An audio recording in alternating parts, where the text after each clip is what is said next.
Hey everyone, I'm a Christian who is powerless over drugs and alcohol and codependency. My name is Arlene and today I choose recovery. And it's great to be with you all today from my backyard. My backyard is sort of like a jungle. It's a jungle out here. In fact, it's such a jungle out here that my 3 grandsons at one time wouldn't even come back here because you never know what might be, lurking back here, and who can blame them? You might never find your way out. You don't want to get trapped. There's this 2017 movie I found while I was clicking around, and it's called Jungle. Now, it's a true story about a guy named Yossi Ginsburg, who, when he was 20 years old, gets conned to travel into the Amazon jungle to look for gold by a man who claims to be a geologist. Now, you may ask, who can be conned in this way? But I do not ask this, because I have been conned by many, many things, not the least of which was the lie that I once believed that my addictions and compulsive behaviors would give me all sorts of gold in my life. They did not, by the way, spoiler alert. Anyway, I digress. Back to the movie Jungle. Poor Yossi gets conned to go into the Amazon jungle, and he gets separated from his guide. And here's what happens. He has no skills, he has no food, and in his scanty backpack, he has just one religious book that his father has given to him to protect him. Which, of course, Yossi thought wasn't a very helpful or practical gift until, he needed it. And believe me, Yossi was going to need it. Daniel Radcliffe, who's the Harry Potter guy, he plays Yossi in the movie. Here he is, a picture of Daniel as Yossi. Here's the tagline to this photo for this movie. It's just awful.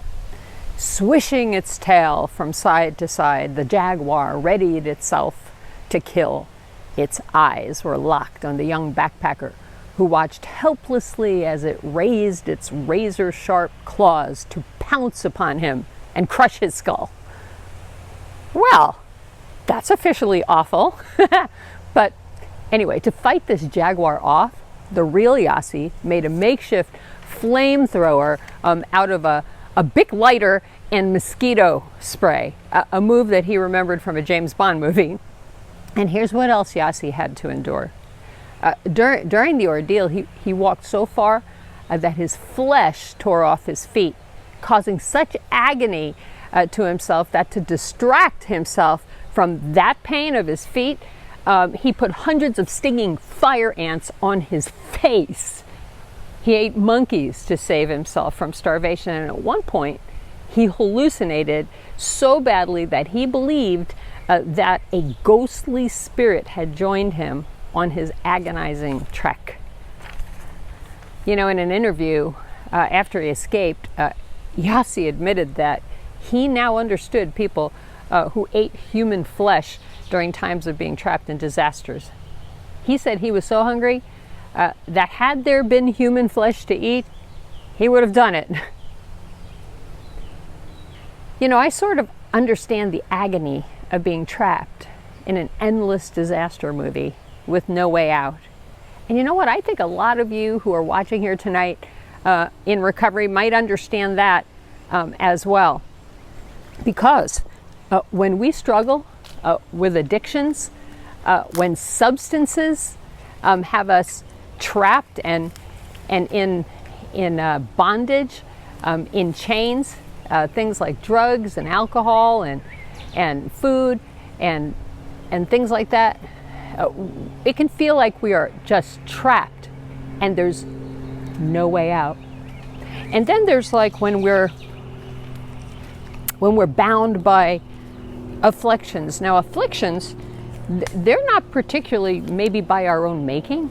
Maybe we didn't do anything to get them, but they give us agony nonetheless. Experiences like trauma from abuse or codependency issues or depression that's ruining our lives, it can definitely feel like we're in prison. We've somehow been abandoned there, trapped with no way out. And then what about our compulsive behaviors, our compulsions that have us in the darkness? Behaviors like porn, things we can't stop, shopping, gambling, relationships cutting. When we try to find our way out of these things, it can seem like we'll be lost forever, trapped in the endless cycle of shame and guilt until we just die out here. You know, at one point in time, had my life been a movie, someone in marketing would have probably named it something like Trapped, a spine-tingling story of suspense and disaster. Except it wasn't a movie. It was real life for me, just like it was for Yasi. It wasn't a movie. And no matter how trapped I felt, here's the thing, there was always a way out. Even when it felt like there wasn't a way out, there was. Because just like Yasi, I survived. And so can you, and that's what this message is all about.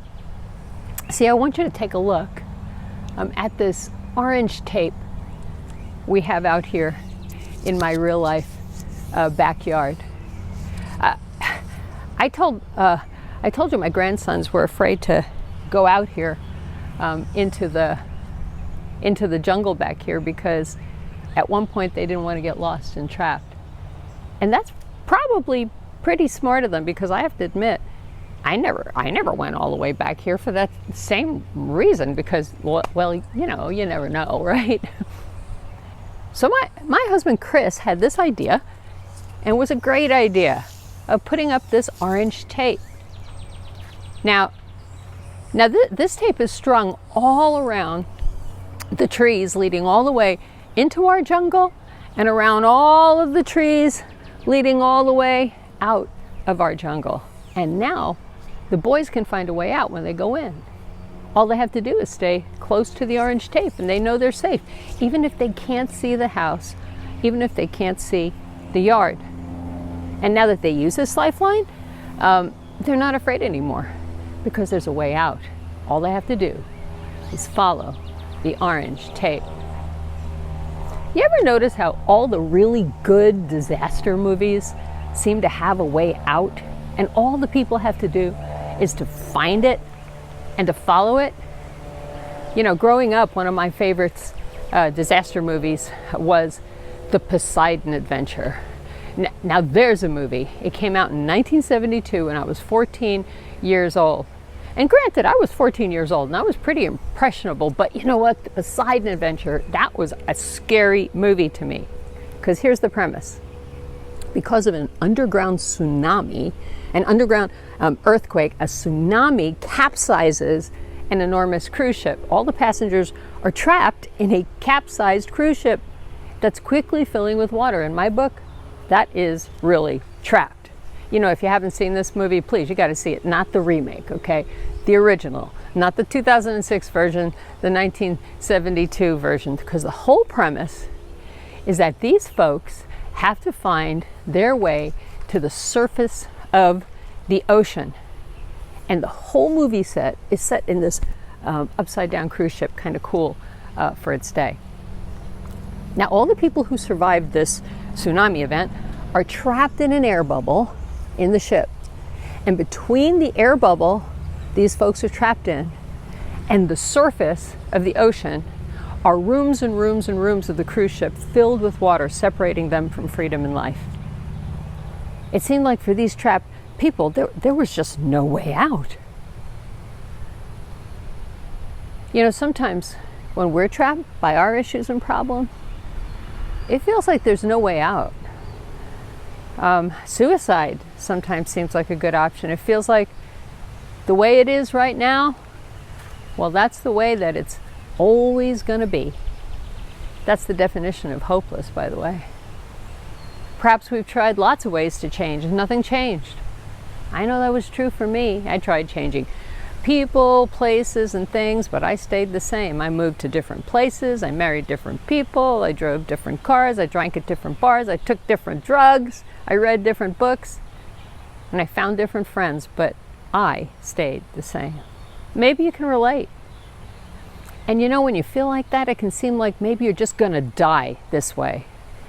Maybe it'll always be the same. We feel trapped. Will they make it? That's always the question in these movies, isn't it? Will they make it? Are they going to make it? And you know, it's the question in our lives as well. Are we going to make it? In the Poseidon Adventure, they copied my husband's design of the orange tape as a pathway out, although probably it was the other way around since the Poseidon Adventure happened first. But in any case, in the movie, someone who was a good swimmer took a rope and swam through the dark, water-filled rooms with it, got to the surface freedom, and now there was a lifeline for others to follow as they dove through the black waters to swim following that rope to freedom. There was a way out, a lifeline, sort of like, you know, this orange tape. You know, in my disaster movie life, I also needed a lifeline. I needed one then, and I need one now. One day at a time, I need a way out of my addictions, my codependency, my negativity, my anxiety, my hopelessness that threatens to overtake me, to capsize me, to leave me stranded in the jungle of my own powerlessness. I need a way out. I need some orange tape. I need someone to go before me with a lifeline. If you're watching today, if you need a way out as well, today you're in luck. Because we've found one.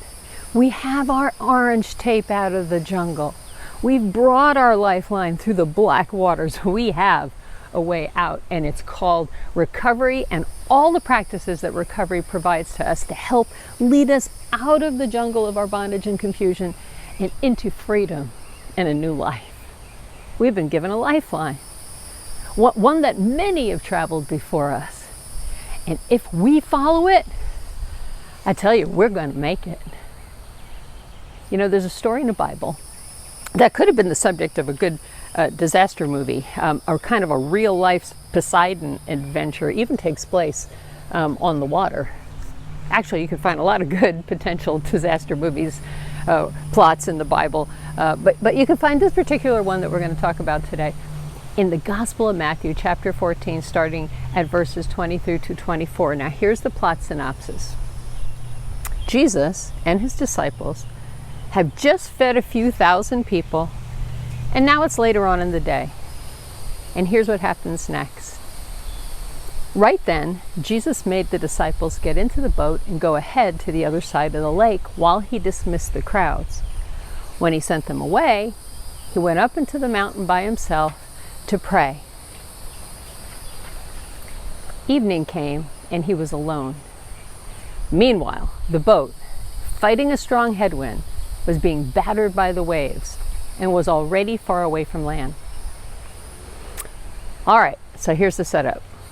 Jesus puts his disciples in their boat to cross the lake, and by lake, this isn't like a Cape Coral Canal or anything like that. This is more like the Gulf of Mexico. This is a really big body of water. But no problem, these guys are fishermen. They know their way around the water. And then Jesus goes off to pray, and now it's nighttime. So while all of this is going on, a storm comes up, and it's a bad one. The boat is being tossed around. It's being battered. It's in serious trouble. Are they gonna make it? And here's what happens next, verses 25 through 26. Very early in the morning, he came to his disciples walking on the lake. When the disciples saw him walking on the lake, they were terrified, and they said, "It's a ghost." They were so frightened they screamed. So, okay, these big burly fishermen, they're tough, they're disciples. They've been fighting to keep alive all night long in their boat because here it is daybreak and they're still in the storm. They're exhausted, they're hopeless. And then it seems like there's no way out. And now a ghost shows up walking towards them on the water, and they scream out loud. You know, I can't help but think of our friend Yasi in the Amazon jungle who hallucinated seeing a ghost in his toughest struggles. So here are the disciples figuring all is lost, and now a ghost. But here's what happens next, verses 27 through 29. Just then Jesus spoke to them. "Be encouraged, it's me, don't be afraid." Peter replied, "Lord, if it is you, order me to come to you on the water." And Jesus said, "Come." So it's not a ghost, it's Jesus. I can't imagine what these guys are thinking at this point. I really can't. Can you? Because now they see it's Jesus, at least they think they see it's Jesus, but why and how is he walking on the water and it's still storming like crazy? There's waves as high as your head, and what is going on? And it has to be noisy too. Have you ever been in a storm? You know, it's noisy. You can barely hear yourself think. They must be shouting, "Jesus, is that really you? What's up?" And it sounds to me like Peter, he just wants out of the boat. He wants out badly enough to just believe that it really, is Jesus. And so Peter does get out of the boat as the plot thickens, verses 29 and 30. Then Peter got out of the boat and was walking on the water towards Jesus.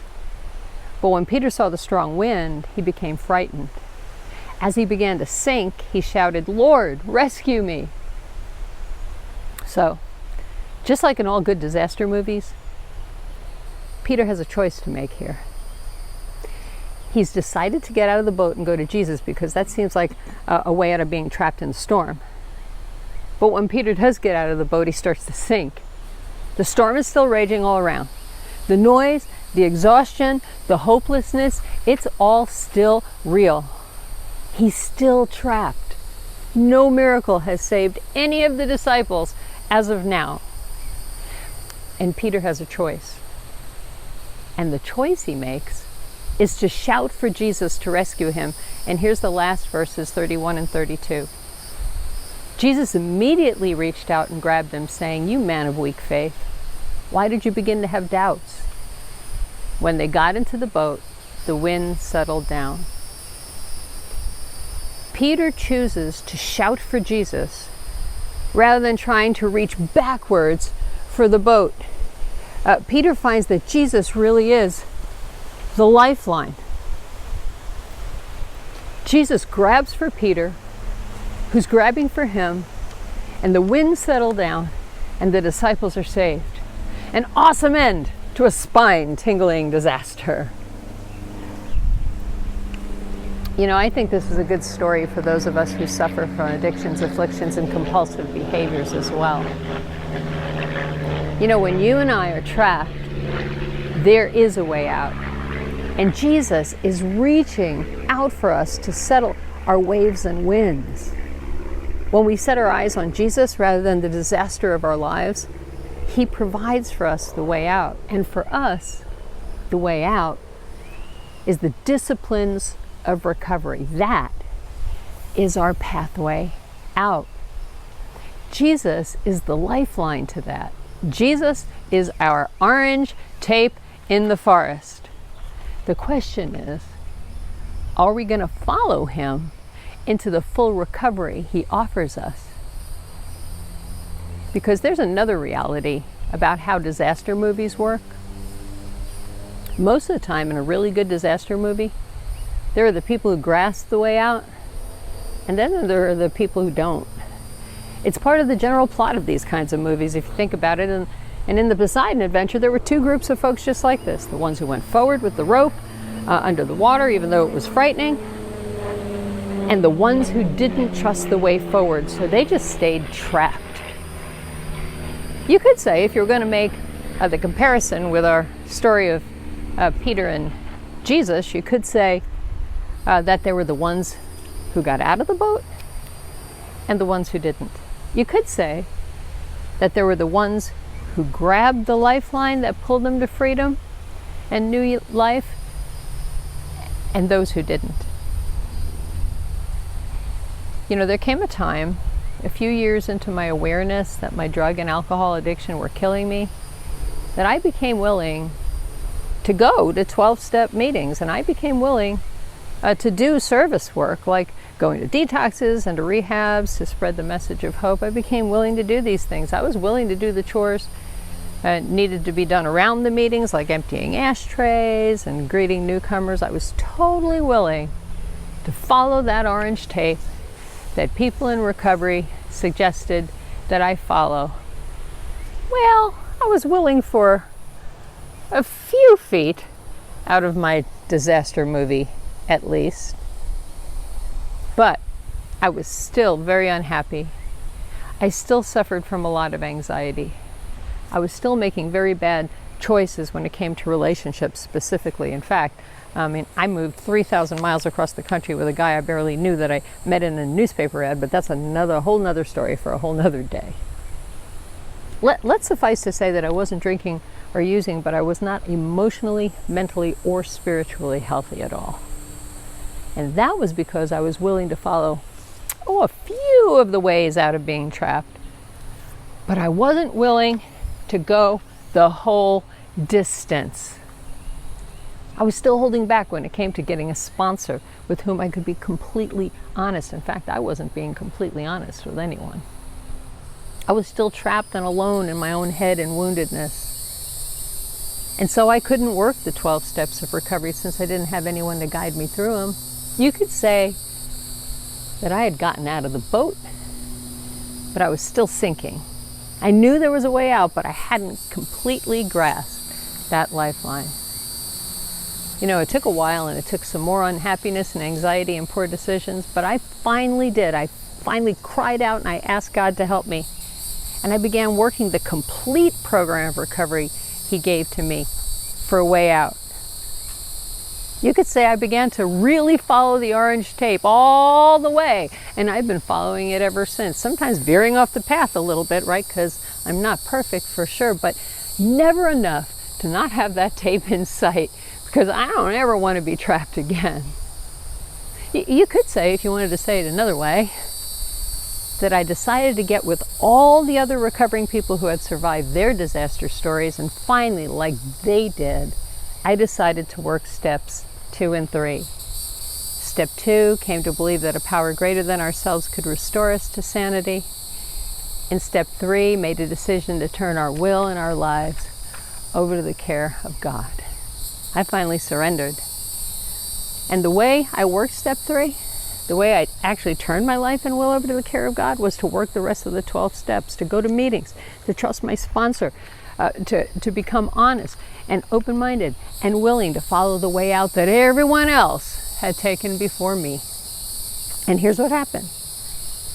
As I did these things, God revealed Himself to me as the same Jesus who had thrust out His hands to Peter as Peter floundered in that stormy sea. And I took that hand. And Jesus calmed that storm then, and He has calmed all the other storms that have come after it. And I am sure that He is also going to eventually calm this COVID-19 storm that we're in as well. And as for me, I haven't let go of that hand yet. So how are you doing today with following the orange tape? There's a way that leads out of the disaster. And if we follow that way, it'll lead us out if we follow it all the way. Are you going backwards on your lifeline today? Or maybe are you stuck at some point, not wanting to go forward? You don't have to be stuck in old behaviors doing the same thing over and over again. You don't have to be trapped by your old beliefs about God, about people, or even about yourself. There is a way out. You don't have to be trapped by your old patterns, by your thought processes, the old tapes that keep playing in your head that keep you sick and suffering emotionally, spiritually. There is a way out. Jesus is holding out His hand to you to a new way of life. Today, you can go forward all the way by following the recovery lifeline, the orange tape of recovery. Things sometimes look a little different nowadays, but it's good to be able to change, since life is ever changing. Today, you can go forward with new technology for meetings, new ideas for serving God and for serving His people. Who in your sphere needs hope today? You can bring it to them as you look for new places to see where God is already at work and meet Him there. most of our schedules are different lately, so it's a good time to schedule in some time for getting to know Jesus better, doing some Bible reading, prayer, meditation. You can go forward and you can find new ways to work the 12 steps. Find a new 12-step book. See if you can work the steps in new ways. Try the 12 Steps and 12 Traditions book of AA, or Hunger for Healing, or the 12 Steps for Christians, there's all sorts of other possibilities. Stuff you can Google. Get a fresh take on the 12 steps in this time. Or, if you're new, decide to work those 12 steps for the first time with a sponsor. And if you don't have a sponsor, get one tonight on one of the Zoom meetings. Hop onto one of these Zoom meetings we keep talking about that'll happen at 8 p.m. Get a sponsor. Just ask somebody who says something that you like, whether or not they'll be your sponsor. Don't stop. The point is, don't stop. Keep moving. Keep moving along the lifeline. Jesus is beckoning you. The point is, we are not trapped. There is a way out, and we're going to make it. We can have a happy ending, just like those disaster films. The folks who kept going forward on the Poseidon adventure, they were rescued. They found a way out. And here's the deal. Ever since we put this here orange tape up in our jungle, we haven't misplaced a grandson yet. Whoa, wait a minute. Giovanni, Lorenzo, Tony, where are you, boys? I guess we'd better pray. God, help us remember that we're not trapped. You always provide a way out. Help us remember, just like Peter did on that boat, to reach out our hand to you and to take every single piece of recovery process and procedure, and every single thing that you offer us, the orange lifeline to freedom. Be with us as we go, we pray. In Jesus' name, amen. I better look for those boys. Guys, where are you? Where are you? Children?